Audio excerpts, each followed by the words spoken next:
सांगतात आपण व्यसनाच्या आहारी चाललो महाराज. तरुण पिढी आजकाल व्यसनाच्या आहारी चालली. वयोवृद्ध लोक आहेत महाराज, पण तरुण लोक चालले महाराज. त्याचं कारण आहे व्यसन आहे महाराज. दारू गांजा मत पियो यारो अक्कल गुंग हो जाती है. महाराज दारूच्या व्यसनाच्या आहारी जाऊ नका. अरे ज्या आई वडिलांनी आपल्याला साठी कष्ट सोसले, जन्माला येण्यासाठी देवाला विनंती केली, कबाड कष्ट केले महाराज आपल्यासाठी. अरे ज्या बापाने कधी स्वतःच्या अंगावरती नवे कपडे घातले नाही, पण मुलाचं पालन केले महाराज. 10 एकर शेतीतून बाप 5 एकर शेती ठेवतो आणि 5 एकर शेती विकून बाप मुलाला नोकरी लावण्याचा प्रयत्न करतो महाराज. फक्त तू शिक असा म्हणणारा बापच महाराज जीवनामध्ये आपल्याला समोर जाण्यासाठी पाठीवरती थाप देणारा एक तर संत, एक तर बाप, नाहीतर आपला गुरु. या 3 गोष्टी ज्याला जपता आल्या महाराज त्याचं जीवन सफल. विठ्ठल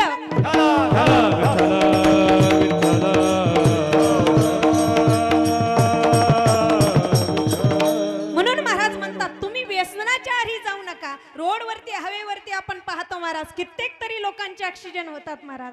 अरे जाता वेळेस तो आपला आहे, पण येऊच तर आपला नाही. जेवढी साधनं निघले महाराज तेवढाच घातक असा साधन आपल्यासाठी आहे मानव जीवनासाठी. पूर्वीचा असा काळ झाला महाराज. आजकाल तर आपण पाहतो मराठा आरक्षणासाठी धुमाकूळ सगळीकडे चालला आहे आणि खरंच महाराज या आरक्षणाची आपल्याला गरज आहे. दुसरी गोष्ट मी एक सांगेल, हा परमार्थ आहे. मी तुम्हाला सांगत आहे ते काही राजकारण नाही. पहिल्यापासून चालत आले महाराज. सत्ययुग, त्रेतायुग, द्वापारयुग आणि कलियुग. तुम्हाला तर माहितीच आहे महाभारत, रामायण, भागवत आणि आता संतांचे ग्रंथ. भागवतामध्ये सुद्धा श्रीकृष्ण भगवंत सांगतात यदा यदा ही धर्मश्च. यदा यदा ही धर्मश्च म्हणजे काय? धर्मासाठी देवाला सुद्धा लढावं लागलं. पुढे महाराज ज्या रावणाकडे अफाट संपत्ती होती, पण त्याच्यावरती कोणाची सत्ता नव्हती. रामाने काय केलं महाराज? तुमच्या आमच्यासाठी ती लंका सुद्धा आपल्या स्वतःच्या सानिध्यामध्ये प्रभू रामचंद्राचा तिथे विजय झाला. याला सुद्धा काय म्हणायचं? पण आताचा काळ हा कलियुग असल्यामुळे पूर्वीच्या भगवंताचे ग्रंथ रचले, आता इतिहास सुद्धा रचू शकत नाही. शूरवीरांनी इतिहास रचले, भगवंताचे ग्रंथ रचले आणि त्या ग्रंथारूपी कलियुगामध्ये आपण काहीच रचू शकत नाहीत महाराज. त्याचं कारण आहे आपण करत असणारे कार्य चुकीचे करतो. मी एक सांगेल महाराज, आपल्याला धर्माचे या धर्मामध्ये आरक्षणाची गरज आहे. मराठा आरक्षण झालंच पाहिजे असं प्रत्येकाचं आव्हान असलं पाहिजे. कारण महाराज आज जर मागं सरकलो तर आयुष्यभर मागं राहावं लागेल. म्हणून पुढे जाण्यासाठी सर्वांना एकत्र होण्याची गरज आहे. विठ्ठल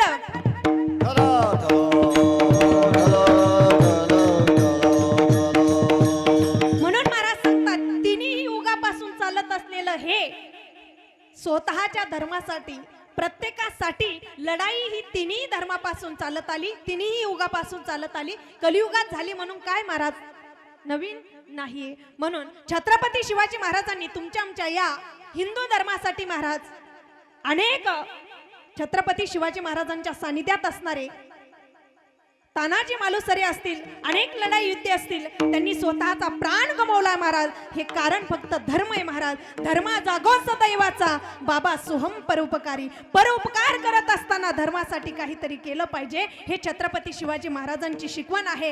आज महाराज क्रांतीवीर सावित्रीबाई फुले, महात्मा ज्योतिबा फुले, ज्यांच्यामुळे शिक्षण हा दिन स्त्रीच्या हाती लेखन आणि स्त्रीच्या हाती पाठी आली असे असणारे महाराज सावित्रीबाई फुले. त्या सावित्रीबाई फुलेमुळे स्त्रीला अधिकार मिळाला, स्त्रीला शिक्षण मिळालं आणि या शिक्षणामुळे महाराज आज स्त्री पुरुषासारखीच धर्माने जगू शकते आणि स्त्री पुरुषासोबत जगू शकते, काहीही करू शकते. त्याचं कारण आहे सावित्रीबाई फुले आणि महात्मा ज्योतिबा फुले. आज आहे शिक्षक दिन. प्रत्येकाला शिक्षणाची खूप गरज आहे. म्हणून शिकत असताना गुरुची सुद्धा खूप गरज आहे. म्हणून महाराज सांगतात अभंगाच्या 3ऱ्या चरणी योगियाच्या ध्यानी ध्याताना तुळसी तो आम्हापाशी तो आम्हापाशी मागे पुढे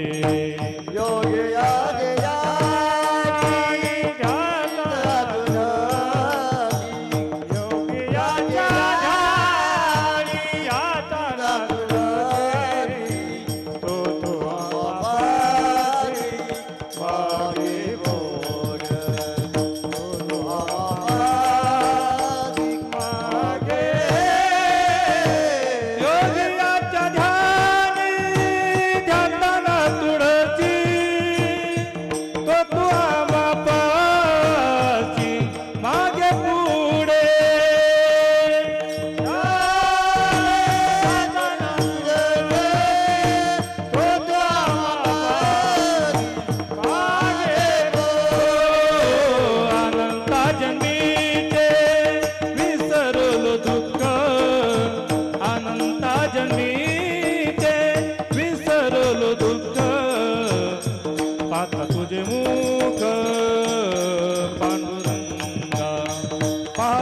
तुझे मुख पांडुरंगा अनंत जन्मीचे विसरलो दुःख अनंत जन्मीचे विसरलो दुःख तुझे मुख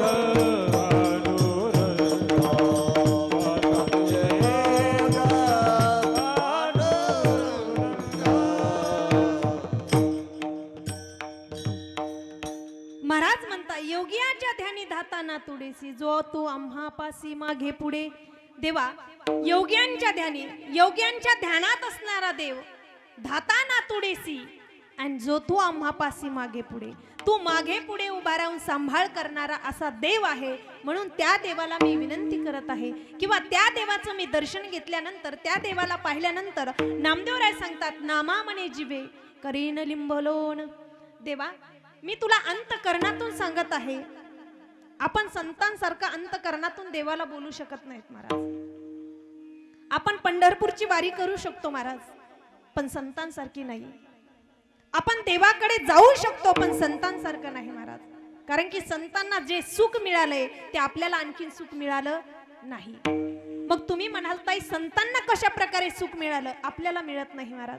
आपलं जसं जसं वय होईल तसं तसं दुःख आहे महाराज. एक तर महाराज अगोदर जन्माला आल्यापासून तर मरेपर्यंत प्रथमे नाजिता विद्या द्वितीयम नाजितम धनम तृतीयम नाजितम पुण्य चतुर्थे किम करिष्यती.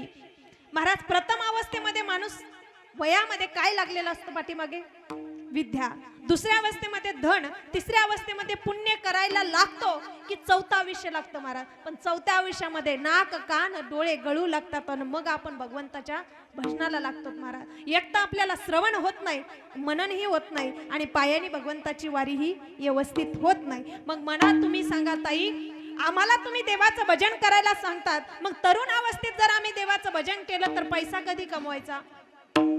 पैसा जर कमवला नाही तर महाराज आपण जीवन कसं जगू शकतो? पैसाही महत्वाचा आहे, तितकेच महत्वाचे संत आणि देव आहे महाराज. सुखासाठी देव आणि संसारासाठी पैसा, ह्या दोन्ही गोष्टी समान ठेवा, सुख मिळेल महाराज. पुढेही महाराज सांगतात नामदेवराय देवाला बोलतात महाराज तुमच्या आमच्या भाषेत नाही. युगाने युगे संत, जेथे देव आहे तिथे संत आहे महाराज. त्यांचं नाम नामदेवराय आहे महाराज.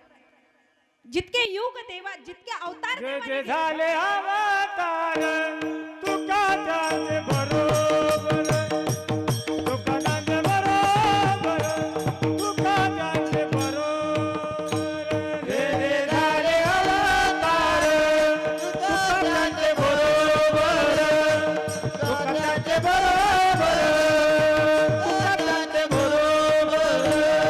जे झाले अवतार तुका त्याचे बरोबर तुका त्याचे बरोबर तुका त्याचे बरोबर.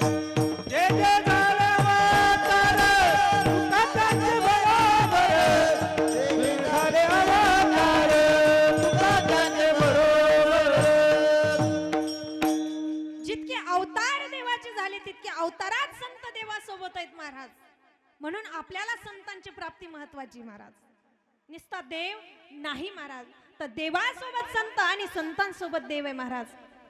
नामदेवराय देवासोबत जेवढे देवाचे अवतार झाले तेवढ्या सोबत नामदेवराय आहेत महाराज. म्हणून नामदेवरायांचं वर्णन केलं जातं. हरिभक्त म्हटलं की नामदेवरायांची भक्तारूपी एवढी देवासोबत मैत्री नामदेवरायांची होती की नामदेवरायांनी म्हणावं देवा जेवण करा तर देवाने जेवण करावं महाराज. देवाला नैवेद्य चारावं तर देवाने खावं महाराज.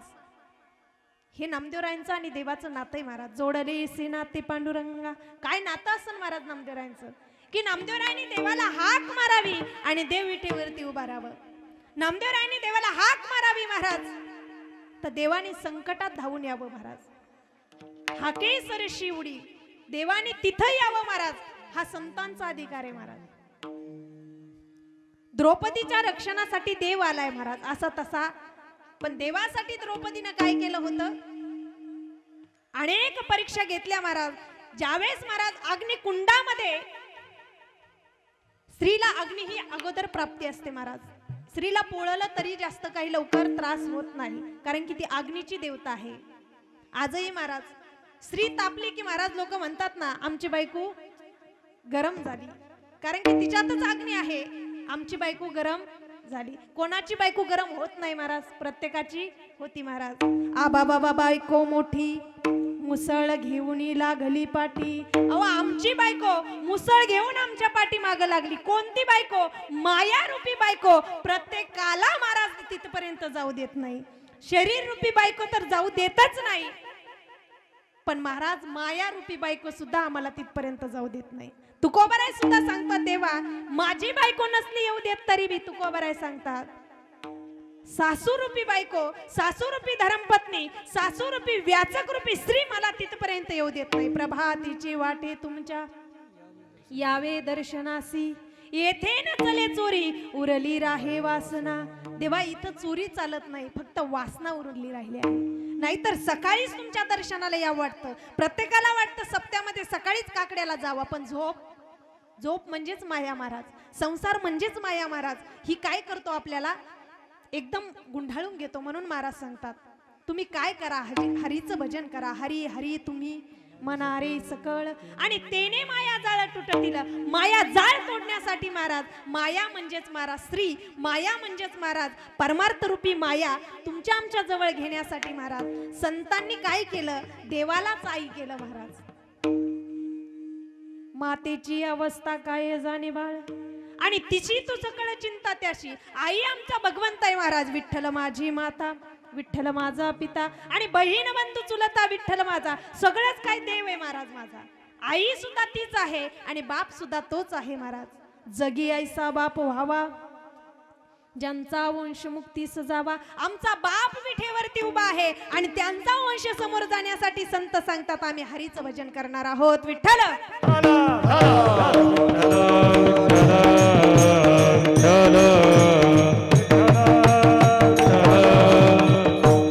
बरं, हे सगळ्याच्या मनामध्ये येत नाही देवाचं भजन करण्यासाठी महाराज.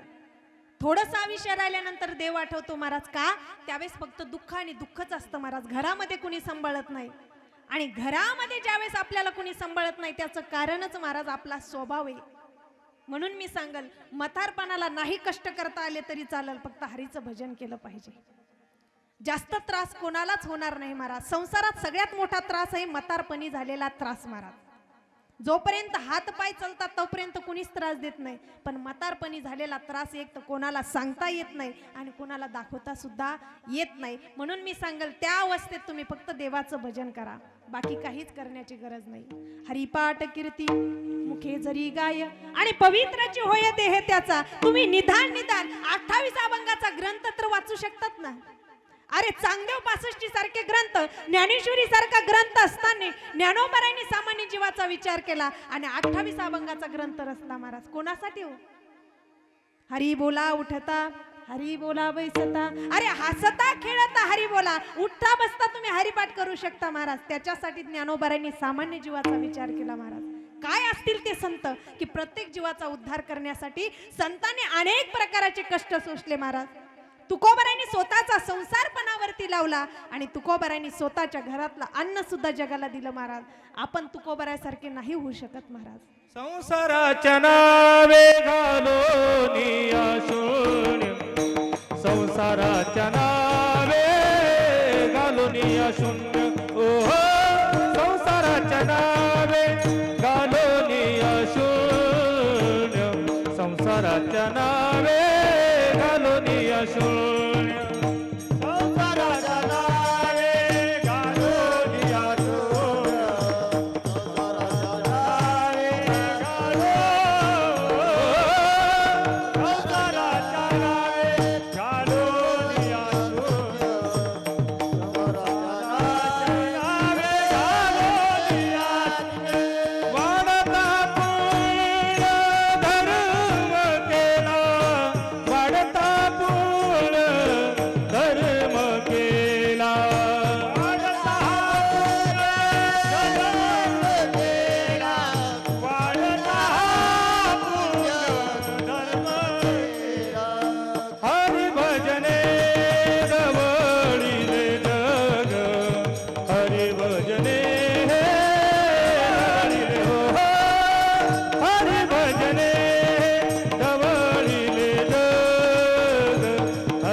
भजनी